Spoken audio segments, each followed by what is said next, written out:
Internal documents show that after this company positively, absolutely knew that they had a medication that was infected with the AIDS virus, they took the product off the market in the U.S. and then they dumped it in France, Europe, Asia, and Latin America. So you're telling me that Bayer knew that this drug was infected with the AIDS virus, they yanked it from the market in America, and then they dumped it in markets overseas? They had to figure out a way, Joe, to make a profit on a product that they could not sell in America. So they made a huge profit. They dropped the product in Japan, Spain, and France. By the way, Joe, government officials in France that allowed that to happen actually had to go to prison for it. In America, not one corporate executive for this company has been indicted or even criminally investigated. It's worse than that. The U.S. government allowed it to happen. The FDA allowed this to happen. And now the government is completely looking the other way. Thousands of innocent hemophiliacs have died from the AIDS virus. And not only they're dying, their family members are dying because they're becoming infected with the disease. This company knew absolutely that they had a problem with the product. They knew that it was infected with AIDS. They dumped it because they wanted to turn this disaster into a profit.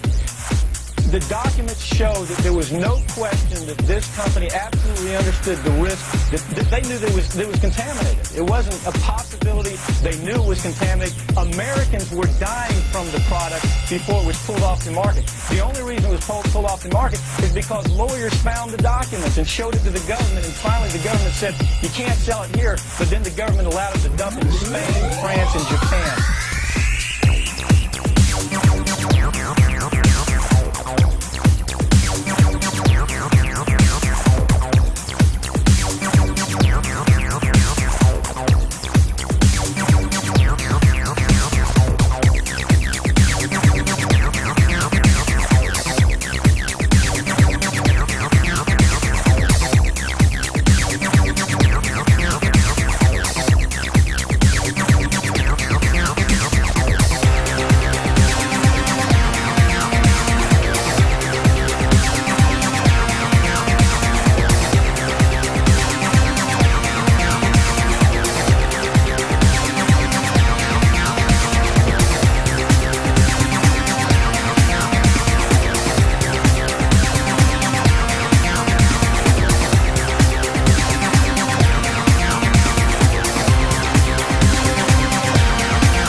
Americans were dying from the product before it was